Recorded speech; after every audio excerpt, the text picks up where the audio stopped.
आप सभी को करवा चौथ की बहुत बहुत शुभकामनाएं।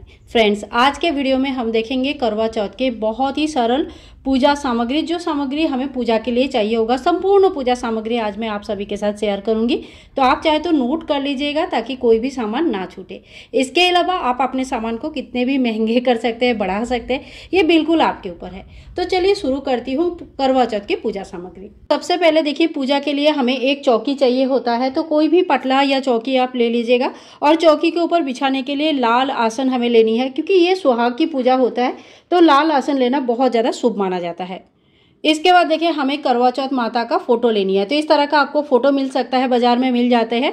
तो ये जो फोटो होता है ना, ये सालों साल चल जाती है और फिर हमें इनको बार बार चेंज करने की जरूरत नहीं पड़ती है। बाजार में कैलेंडर भी मिल जाती है, आप चाहे तो कैलेंडर भी लेके आ सकते हैं। दोनों में पूजन होता है। और देखिए, फोटो कैलेंडर जो रहता है ना, इसी में करवा चौथ माता का जो व्रत कथा है वो भी छोटा करके यहाँ पे दिया हुआ रहता है, तो आप चाहे तो यहाँ से भी पढ़ सकते हैं। या तो फिर देखिए, इस तरह से करवा चौथ अहय अष्टमी की व्रत कथा का बुक आता है, जो मार्केट में इजीली इस टाइम पे आप लोगों को सभी को मिल जाएगा। तो ये बुक भी लेके आ सकते हैं और इससे भी आप चाहे तो करवा चौथ की व्रत कथा पढ़ सकते हैं। करवा चौथ की जो व्रत कथा है वो सभी मिलकर एक साथ पढ़ते हैं, लेकिन अगर ज़्यादा कोई नहीं है तो आप अकेले भी पढ़ सकते हैं। इसके बाद देखिए, हमें चाहिए मिट्टी की करवा। कड़वा मतलब इस तरह का लोटा के जैसा बना होगा, और इसमें जो है ना, पानी डालने के लिए ऐसे छेद किया हुआ रहता है। तो इसी से चंद्रमा को इस तरह से अर्घ चढ़ाया जाता है, ताकि सिंगल धार का एक अर्घ भगवान को चढ़ा सकते हैं। तो इस तरह का एक मिट्टी की करवा तो हमें जरूर लेके आनी है। और इसके साथ साथ ही देखिए, ये ढक्कन जो होते हैं उनके, ये ढक्कन भी आपको लेके आना है। मार्केट में आपको दोनों तरह का करवा मिल जाएगा, सजा सजाया मिल जाएगा या बिल्कुल प्लेन वाली भी मिल जाएगी, और आप चाहे तो घर पे भी सजा कर डिजाइन कर सकते हैं। इसके साथ ही एक मिट्टी की दिया हमें जरूर लगेगा, और ये कोरा दिया मतलब बिल्कुल यूज नहीं हुआ है, ऐसा दिया हमें लेनी है। और ये मिट्टी के दिया इसलिए लेना होता है क्योंकि चांद को जब हम अर्घ देते हैं छलनी से, इसी से हम चांद की पूजा करते हैं। फिर पति पूजन होता है, तो छत पे या जहाँ पे पूजन कर रहे हैं वहाँ पे ये हमें छोड़ के आना होता है। अब दूसरा एक करवा लेना होता है, कम से कम 2 करवा तो हमें हमेशा ही लेना चाहिए। दूसरा करवा आप चाहे तो इस तरह का पीतल का ले सकते हैं, ये आपको हर बार चेंज करने की आवश्यकता नहीं पड़ेगी, तो एक ही बार लेके आप हर बार इसके पूजन कर सकते हैं। और कहीं कहीं पे इसके जगह पे मिट्टी की जो मीठा करवा होता है वो भी यूज़ किया जाता है। मीठा करवा करवा चौथ से पहले मार्केट में अवेलेबल होता है, तो आपको मिल जाएगा। और अगर नहीं मिलती है तो इस तरह का आप दूसरा भी मिट्टी का यूज़ कर सकते हैं, या इस तरह का पीतल का करवा भी यूज़ कर सकते हैं। अब कहीं कहीं करवा चौथ का ये जो मुंह रहता है, इसको बंद करने के लिए सिक्के आती है, वो सिक्के लिया जाता है। हमारे यहाँ पे सिक्क नहीं लिया जाता है, इसलिए मैंने नहीं लेके आई हूँ।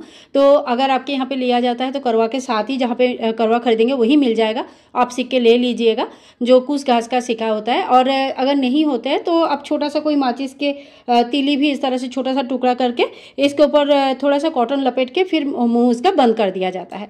तो इस तरह से भी आप कर सकते हैं। इसके साथ ही देखिए, माता रानी को चढ़ाने के लिए 16 श्रृंगार हमें लाना होता है। तो अगर 16 श्रृंगार ला पाएंगे तो बहुत अच्छा है, नहीं ला पाएंगे कोई बात नहीं, आप 2-4 श्रृंगार भी लेके आ सकते हैं।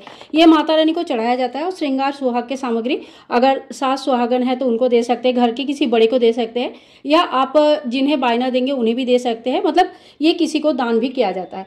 इसके साथ ही हम लाल चूड़ियाँ भी जरूर ले लेंगे। तो इस तरह का जो लाल चूड़ियाँ मिलती है ये भी हमें लेनी है। श्रृंगार के सामान कितने लेने हैं बिल्कुल आपके ऊपर है, आप जितना आप अफोर्ड कर सकते हैं उतना ले सकते हैं। साथ ही में करवा माता के लिए हमें ये जो चुनरी होती है, नवरात्रि वाली चुनरी होती है, यही लेना होता है, तो एक चुनरी भी हम ले लेंगे। अब देखिए, पूजा में जो नॉर्मल सामग्री हमें चाहिए होता है उसमें क्या क्या चाहिए। तो सबसे पहले देखो, सुहाग का सामग्री पूजा है तो हमें यहाँ पे हल्दी जरूर लेनी है, साथ में हमें कुमकुम लेना है, और साथ में देखिए भोग प्रसाद चढ़ाने के लिए थोड़ा सा हमने बतासा ले लिया है। इसके साथ ही दक्षिणा के बिना कोई भी पूजा संपूर्ण नहीं होता है, तो यहाँ पे हमने दक्षिणा ले लिया है। इसके साथ ही देखिए, आप कोई भी अनाज ले सकते हैं। तो कहीं कहीं पे अनाजों से एक करवा भरा जाता है, अगर आपके यहाँ ये अनाजों से भरा जाता है तो आप गेहूँ ले लीजिएगा। और कहीं कहीं पे मीठा चीज़ों से भरा जाता है, तो अगर मीठा चीज़ों से भरना है तो खील और बतासा हमें लेनी होगी। इसके साथ ही देखिए, हमें माता को सिंदूर जरूर चढ़ाना है, माता से सुहाग लेना भी है तो सिंदूर हम ले लेंगे। गणेश जी को चढ़ाने के लिए हमें पीला जेनोई चाहिए होगा, वो ले लीजिएगा। साथ ही में देखिए, कलावा स्वरूप वस्त्र भी हमें लेना है।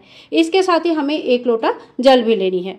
इसके साथ ही पूजा में धूप दीप करने के लिए हमें यहाँ पे धूप और दीप लेनी है। तो दिया इतना तेल इसमें, घी इसमें होना चाहिए कि पूर्ण पूजा तक ये दिया प्रज्वलित रहे।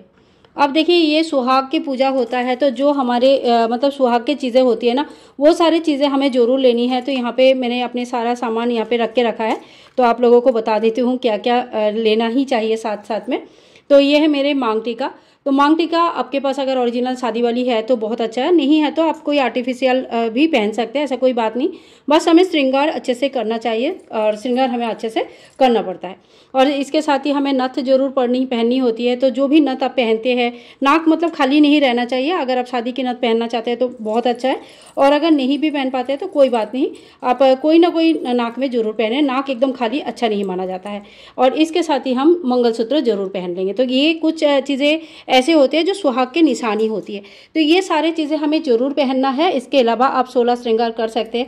हाथों में मेहंदी वगैरह लगा देंगे तो अच्छा लगेगा। चूड़ी वगैरह, अंगूठी वगैरह, हस्बैंड का अंगूठी वगैरह है तो उनको भी पहना दीजिए, सजा दीजिए अच्छे से। तो इस तरह से हमें गहने वगैरह ले लेना है। इसके साथ ही हमें चाहिए 5 प्रकार के फल, 4 प्रकार के फल, क्योंकि चौथ माता का जब पूजा होता है ना तो 4 संख्या का विशेष महत्व होता है। तो यहाँ पे मैंने 4 फल ले लिया। अगर 4 अलग अलग फल ले पाते हैं तो बहुत अच्छा है, और अगर नहीं भी ले पाते हैं तो कोई बात नहीं, आप कोई एक ही फल जो है ना 4 ले सकते हैं, लेकिन 4 संख्या का ज़्यादा महत्व है, इसलिए 4 फल हमें जरूर लेनी चाहिए। अब पूजा के लिए हमें फूल तो जरूर लेनी है, साथ ही में दुर्वा घास ले लेंगे भगवान को चढ़ाने के लिए, गणेश जी को चढ़ाने के लिए। तो ये सारे फूल आपको लेनी है, और अगर फूल नहीं मिल पाता है तो कोई बात नहीं, बिना फूल का भी आप पूजन कर सकते हैं। इसके बाद हमें लेना है चालनी। तो देखिए चालनी आपको बिल्कुल सजा सजा मार्केट में भी मिल जाएगा, और आप घर पे भी चाहे तो डिज़ाइन इस तरह से बना सकते हैं। तो ये चालनी हमें पूजा में जरूर चाहिए, बहुत ही इंपॉर्टेंट पार्ट होता है। चालनी हमने ले लिया है, और माचिस ले लेंगे जो धूप दीप है वो प्रज्वलित करने के लिए। अपनी थाल संपूर्ण होना चाहिए। चांद की पूजा के टाइम पे क्या थाल में क्या क्या लेके जाना है, इसके ऊपर भी एक डिटेल्स वीडियो बनाऊंगी, जरूर देख लीजिएगा। इतने सारा सामान लेके छत पे जाने की जरूरत नहीं है। तो मिनिमम जो सामान चाहिए होता है वो लेके ही हमें छत पे जाना होता है। इसके साथ ही देखिए बायना जरूर निकाला जाता है। तो एक नया साड़ी या सूट जो भी आपके मतलब आप दान में देना चाहते हैं वो आप ले लीजिए। ये बायना आप अपने सासू माँ को दे सकते हैं अगर वो सुहागन है तो, या घर के किसी बड़े को दिया जाता है, जैसे आपका जेठानी है या बड़ी ननद है तो आप उनको भी दे सकते हैं।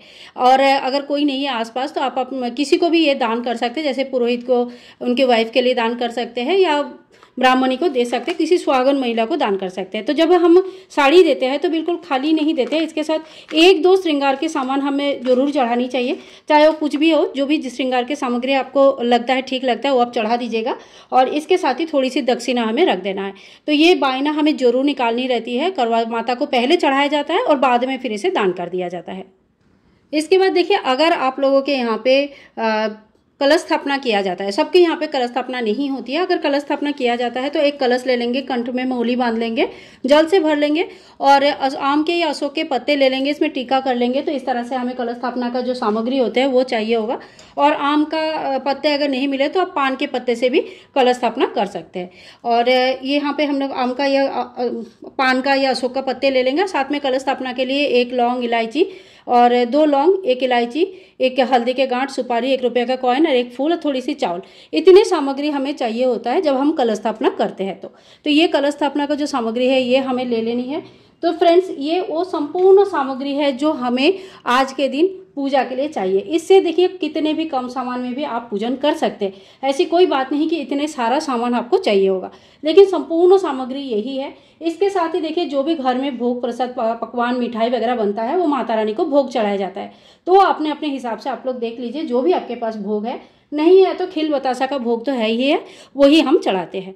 और शाम के टाइम पे फिर चंद्र पूजन होते हैं। चंद्र पूजन के लिए छत पे या खुली आंगन में या खुली बालकनी में जाके हम पूजन करते हैं। उसके बाद पति पूजन करते हैं, और इसी तरह से करवा चौथ की व्रत संपूर्ण होता है। सो फ्रेंड्स आज के ये पूरा सामग्री का जो लिस्ट है आप बना लीजिएगा, ताकि आपको बहुत अच्छे से करवा चौथ मनाने में बिल्कुल दिक्कत ना आए। मिलूंगी नेक्स्ट वीडियो में, तब तक के लिए हरे कृष्णा, राधे राधे। करवा चौथ की बहुत बहुत शुभकामनाएं।